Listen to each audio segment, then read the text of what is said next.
नमस्कार साहित्य प्रेमियों, स्वागत है आपका मेरे YouTube चैनल माइलस्टोन एक्सप्रेशन पर। मैं वैष्णवी लेकर के आई हूँ फिर मिलोगी के आगे का एपिसोड। रेवा सोचती है कि गर्मियों की छुट्टी के 1-2 महीने कनेक्टेड रहूंगी और फिर उन्हें साल भर के लिए छोड़ दूंगी। दुनिया तुम्हारे लिए तुम्हारी मर्जी के हिसाब से क्यों अवेलेबल रहे? रेवा पर दया आती है क्योंकि उसे लगता है कि लोग उसे पसंद नहीं करते। मुझे लगा था कि मैं ऐसे ही लड़का बनकर एक रैंडम कॉल करूंगी और कोई लड़का तुम्हें पसंद करता है, बताऊंगी तो उसे अच्छा फील होगा। मैं तुम दोनों के हाथ जोड़ती हूँ, ये लेक्चर मत देना कि किसी को प्रेम करने से कैरेक्टर खराब होता है, माँ बाप के साथ धोखा देना होता है। वसुधा को हंसी आ गई। सुन, तू ये समाज सेवा का काम बंद कर और रेवा की चिंता छोड़, उसको पढ़ने में ही मजा आता है। सना फिर हंसने लगी। पढ़ाई इतनी मजेदार होती ना तो एग्जाम पास करने के बाद भी लोग बार बार कोर्स की किताबें पढ़ने लगते। पढ़ाई जरूरी चीज है मगर एंटरटेनिंग नहीं। कम से कम इंडिया का एजुकेशन ऐसा है कि लाइफ में दोबारा काम नहीं आता। नाचना, खेलना, म्यूजिक सुनना, पेंटिंग, ये सब मजेदार चीज है, इसलिए हम बार बार करते हैं। एग्जाम के बाद बार बार क्यों नहीं पढ़ते? पढ़ाई किसी की लाइफ का पैशन नहीं हो सकती क्योंकि ये क्रिएटिव नहीं है। आप कोई नया इन्वेंशन नहीं कर रहे। कोई लिख कर मर गया, उसे पढ़ो और एग्जाम में उतार कर आ जाओ। ज्यादातर लोग सिर्फ नौकरी के लिए पढ़ते हैं, न कि पैशन के लिए। मुझे भी तो ये बीकॉम का एग्जाम सिर्फ डिग्री के लिए देना है। वसुधा को सना हमेशा सही क्यों लगती है? शायद वो हमेशा सही होती है। वसुधा पास पड़ी तकिया में कोहने टिका अधलेटी हो गई। सना, तू पढ़ना नहीं चाहती तो क्या करना चाहती है? सना ने गोद में पड़े तकिए को साइड में रखा। हो सकता है आगे चलकर मुझे समझ आए कि मैं लाइफ में क्या करना चाहती हूँ। जरूरी है क्या कि हर चीज की प्लानिंग आज ही पंचवर्षीय योजना की तरह तय कर ली जाए? जिंदगी भी तो कुछ प्लान करके बैठती है। बहुत प्लान जीने वाले लोग अक्सर डिप्रेस रहते हैं क्योंकि प्लान हर बार कामयाब नहीं होते। सुना नहीं है क्या कि पास्ट को सोचते रहने वाले दुखी और फ्यूचर को सोचने वाले को एंजाइटी होती है। मतलब दोनों टाइप के लोग दुखी रहते हैं। रेवा फ्यूचर को सोचकर टेस्ट और पूनम बचपन के अकेलेपन को सोचकर दुखी रहती है। यार, जिंदगी को बहने दो और प्रेजेंट को एंजॉय करो। सिर्फ माँ बाप के लिए अपना प्रेम साबित करने किताबों में अपना दिमाग, खून पसीना, हंसी नहीं निचोड़ सकती। मेरे माँ बाप जानते हैं कि मैं उन्हें बहुत प्यार करती हूँ। एग्जाम के नंबर मेरा प्यार साबित नहीं करेंगे। पास हो जाऊंगी इतना मालूम है। वसुधा ने हंसकर जताया। सुन, तू अब रेवा को कभी फोन मत करना। सना ने हाथ जोड़कर आश्वस्त किया। अरे नहीं बाबा, देखना तेरी रेवा जीवन में बहुत पैसे कमाएगी क्योंकि पैसे के लिए ही वो अपनी जिंदगी के सारे रस निचोड़ रही है। तो वो पैसा तो आएगा ही उसके पास, लेकिन बंदी इतना फोक्स्ड है कि इमोशनलेस हो चुकी है। खुश रहने के लिए इमोशन होना बहुत ज़रूरी है और सबसे बड़ी मुश्किल ये है कि रेवा आगे चलकर इमोशन की कोचिंग नहीं ले सकती। उसके पेरेंट्स ने माहौल नहीं दिया कि वो लोगों की कद्र करे और दूसरों की फीलिंग्स के लिए सेंसिटिव होना सीख पाए। वो हर उस इंसान को घृणा से देखती है जो पढ़ने में कमज़ोर है। इंसान को तौलने का इतना हल्का तराजू माँ बाप ने ही थमाया है। आगे चलकर सभी को पैसे के स्केल में नापेगी। अभी उसका है सिर्फ वही रिस्पेक्टेबल जो पढ़ने में अच्छा है। जब जॉब करेगी तो जिसकी पोस्ट अच्छी है उसको ही इज्जत के काबिल मानेगी। पूनम ने सना को कंधे से पकड़कर झकझोर दिया। सना बहन, तू पढ़ाई वढ़ाई छोड़, प्रवचन देना बहन। इस फील्ड में बहुत कमाई है। मैं बोल रही हूँ तो अपनी लाइफ का यही टारगेट रख, गुरु माई बन जा। मैं और वसुधा तेरे आजू बाजू हाथ जोड़कर चलने वाले चेले बन जाएंगे। हमको हाथ जोड़ देख, तेरा धंधा चल निकलेगा। जिस हिसाब से अपना देश है, आगे चलकर ये करियर बूम करेगा। मस्त फेशियल करवा कर फुल मेकअप में रहना। तेरे प्रवचन ट्रिप फॉरेन में होंगे, सत्संग होंगे, टेंट लगेंगे, अभिनंदन रैली निकलेगी, पोस्टर्स लगेंगे। वसुधा खड़ी हो गई। चलो अब निकलती हूँ, मेज बंद हो जाएगा तो रेवा भूखी रह जाएगी। वसुधा जब से दादी के साथ भुवनेश्वर वाले ट्रिप के बाद हॉस्टल आई थी, आशीष उसके दिमाग से उतर ही नहीं रहा था। सना ने उस दिन मेस में खाना खाते हुए कहा भी था, जब ट्रेन में 9 घंटे इतनी बातें की तो नाम पूछने में तुझे क्यों शर्मा रही थी? पूछ लेना था नाम। अब तेरे नाम की स्पेलिंग और उस लड़के के नाम की स्पेलिंग से कॉपी में फिल्म खेलते समय वसुधा और पहाड़ी लड़का लिखकर स्पेलिंग काटनी पड़ेगी। कॉपी में दिल बनाएगी तो वसुधा प्लस पहाड़ी लड़का। तेरी हथेली में मेहंदी से पहाड़ी लड़का लिखना पड़ेगा। नाम क्यों नहीं पूछी? वसुधा को पछतावा जरूर था। अरे यार, वो लड़का ट्रेन में मिला, बातें तो कैजुअल ही शुरू हुई थी। 9 घंटे में इतनी ग्रेट लाइकिंग हो जाएगी अंदाजा नहीं था। आखिरी में सूटकेस उतारने के बाद दादी के आगे नाम पूछने में अटपटा लगा, सेंसलेस लगा, बेशर्मी लगी। यदि वो पूछता तो मैं भी पूछ लेती। लड़का होकर उसने भी तो नहीं पूछा।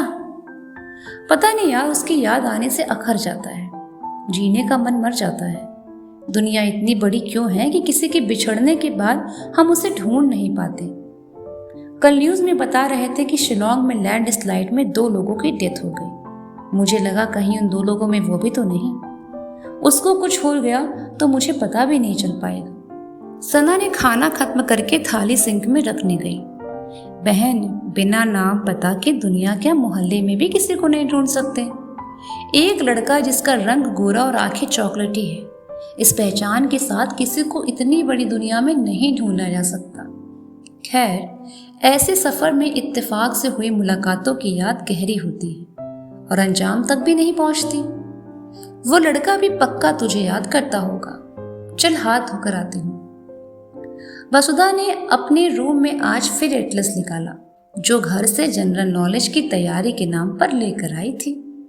एटलस खोलकर भारत के नक्शे में वर्धा और शिलांग के बीच की दूरी 12वीं बार देखने लगी। 2000 किलोमीटर से भी ज्यादा दूर, 2 दिन का रास्ता। इस कागज पर मेघालय के नक्शे में लिखे शिलोंग के किस घर में आशीष रहता होगा। वसुधा ने रेवा की ट्रेन की टाइम टेबल वाली रेलवे बुक में पन्ने पलटते हुए शिलोंग जाने की ट्रेन का नाम देखा था। रेलवे टाइम टेबल से मालूम चला कि वहां ट्रेन नहीं जाती, गुवाहाटी के आगे बस से जाना होता है। वसुधा बार बार ये सब क्यों देखती रही, उसे खुद नहीं मालूम। ऊपर वाले रूम नंबर 307 की सुरंगमा के पास मासिक पत्रिका सरिता का पर्यटन विशेषांक रखा था। वसुधा ने फटाफट पन्ने पलटे।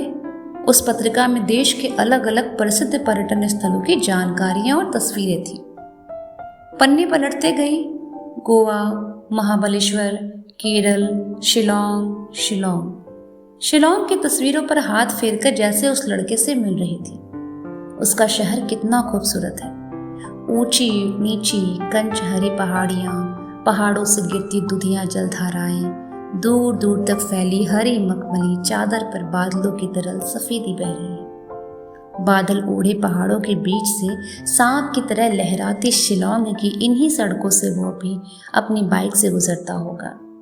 अभी भी यहाँ की हवा में उसकी सांसें घुल रही होंगी। क्या वो मुझे याद करता होगा? मुझे ऐसा क्या है जो मुझे कोई याद करेगा? वसुधा को रातें भली लगती, क्योंकि कमरे के शांत अंधेरे में ट्रेन का वो सफर दोबारा तिबारा चौबारा चलने लगता। कल नीरज भैया हॉस्टल में मिलने आए थे। वे बेबात जताना नहीं भूलते थे कि अक्सर हॉस्टल के सामने से गुजरते हैं और वसुधा की खबर रखते हैं। बता रहे थे कि उनके कई दोस्त नागपुर में भी उसे नीरज की बहन के नाम से जानते हैं, जिन्हें वो नहीं जानती। कल नीरज भैया को हॉस्टल में देखते ही दिल जाने क्यों धक्का सा हो गया, मानो उन्हें कोई गुप्त सिद्धि प्राप्त है, जिससे वे जान सकते हैं कि वसुधा शिलोंग के एक लड़के को मन ही मन बहुत चाहने लगी और उसे बहुत याद कर रही है। माँ वर्धा में एक एक दिन गिन रही हैं कि कैसे वसुधा का बीकॉम पूरा हो जाए और वो बिना किसी कलंक के वापस आ जाए। वसुधा के दिमाग में बार बार आता कि क्या उस लड़के को भी उसके साथ गुजारे 9 घंटे याद आते होंगे। शायद नहीं आते हों। वो इतनी अंग्रेजी बोलने वाला, बड़ी पोस्ट में काम करने वाला खूबसूरत लड़का। ये खबर वसुधा को कौन देता कि उससे मिलने के 15 दिन बाद ही उस पहाड़ी लड़के को एक मीटिंग के लिए भुवनेश्वर आना पड़ा, और वो लिंगराज मंदिर इसीलिए गया क्योंकि 15 दिन पहले इसी जगह पर वो लड़की आई थी। मंदिर के प्रांगण में बैठा सोच रहा था कि 15 दिन पहले वो सांवली सी लड़की इस जगह कहाँ पर बैठी होगी। क्या ठीक इसी जगह अपनी दादी के साथ बैठी होगी? इस द्वार के नीचे से तो पक्का गुजरी होगी। उस लड़की के मन में मुझे याद करके हलचल होती होगी, या वो इतनी गहरी है जहां सेंध मारना मेरे वश का नहीं। काश उससे फोन नंबर मांग लिया होता। नहीं देती शायद, बल्कि मुझे छिछोरा समझती। कुछ लोग हमारे जीवन में बिना मतलब भी तो आते हैं, सिर्फ याद आने के लिए। निरुपाय प्रेमी विषयों की पीड़ा से थक हार कर स्मृतियों के दोहराव को ही प्रेम मान लेते हैं। अवशेष या स्मृति चिन्हों को संरक्षित रखना एक प्रकार से अतीत को जीने का सुख देता है। मूर्खता ही है एक मुलाकात को इतना याद करना। इस उम्र में उदासियों का शगल भी तो होता है। वसुधा बिस्तर में औंधी लेटी एटलस पलटती रही कि पूनम खुशी से दौड़ते हुए भीतर आई। सना को किसने लव लेटर दिया होगा? Any guesses? वसुधा उठकर बैठ गई। आनंद ने?